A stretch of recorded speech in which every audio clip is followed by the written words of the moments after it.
PC Was Kid here with the new Ryzen 5 1600X CPU from AMD, putting together an awesome performance PC for you guys compared to the 1800X flagship PC that I reviewed not too long ago. I'll add the link here in case you didn't see it.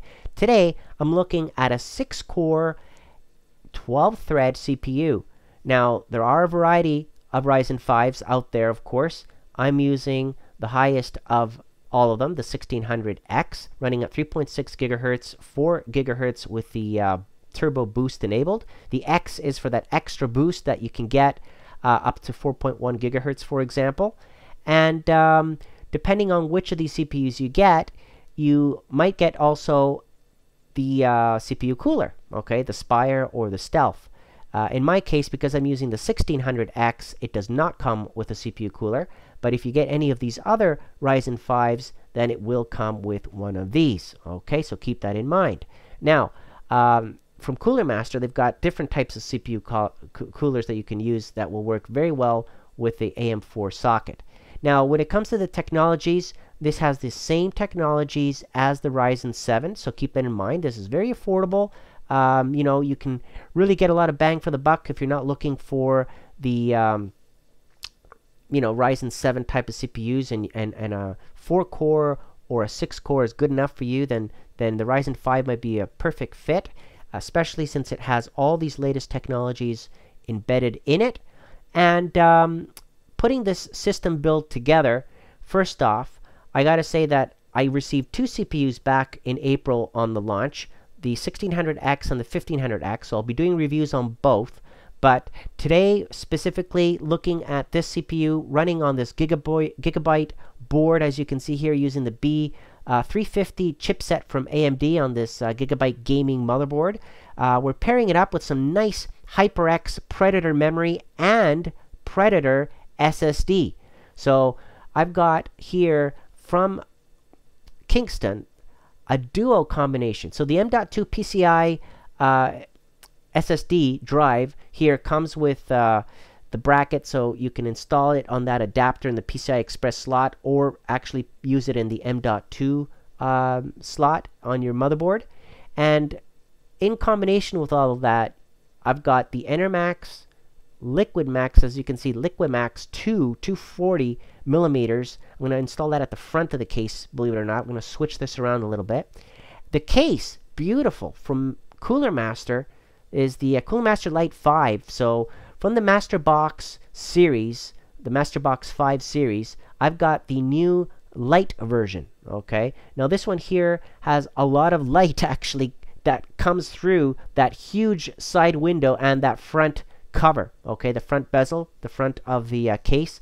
Lot of room inside, of course, to maneuver, install your SSD drives, graphics cards, and so forth, including that compartment at the bottom, so you can hide the power supply and all the cables and mess that come with that. We're going to keep things cool and quiet, of course, but we're going to rearrange this a little bit around and see how we do when it comes to the cooling and, of course, the overclocking. Now, this case, okay, comes already with the hard drive cage and the bracket, so you can install your 2 hard drives in there, for example. SSD compartments as well, so you can add those in there.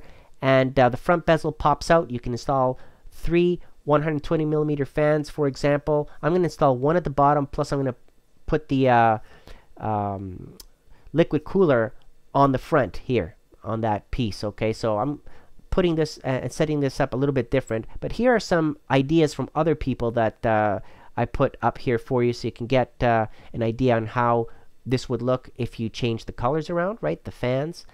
I'm using here, as you can see from Gigabyte also, the RX 570. Okay, this is the brand new GPU, the 570. As you can see there's the box in the background. And, well, this low power, hopefully we'll see the consumption and the wattage coming out of this system when I have this installed, and get some serious performance. Again, we're not trying to break the bank here with this machine compared to the 1800X that I reviewed. This one here, we're going to make it cool, we're going to make it run fast, good for games, but we're not going to go crazy on the spending, okay? As you can see there, it just uses 1 power adapter, one PCI Express power adapter on there, but this is a high quality board, as you can see on the back here, the faceplate on it. It's got some good, really good cooling. And again, I'll show you the benchmarks, the temperatures, the wattage, the power consumption, all of that coming out of here. I'm going to be using the HDMI plug actually for this card. So we're going to be running at different resolutions, 1080p because a lot of people are still using that, and also at 1440p to show you how well this card does at higher resolutions, of course running things on ultra and very high settings. Okay, we won't ask for anything less. Now here's the list of the components, again if you're curious. There they are. And of course we're running all this on Windows 10. Okay, so putting it all together, I installed the motherboard in there and the power supply. You can see I already installed also the CPU, the SSD, and the memory. Now the LiquidMax 240, you know, a little bit of a challenge here. Obviously you got some hardware, you got to install everything. It doesn't come already made up for you. I do like these fans though. It has a high, medium, low setting on the fans itself, and it looks like good quality in construction. Can't complain about Enermax there on that. It's going to fit very nicely. Like I said, I plan to install it on the front of the case. There's a look again at the HyperX Predator memory and at the SSD, of course, on which I'm installing in the M.2 slot.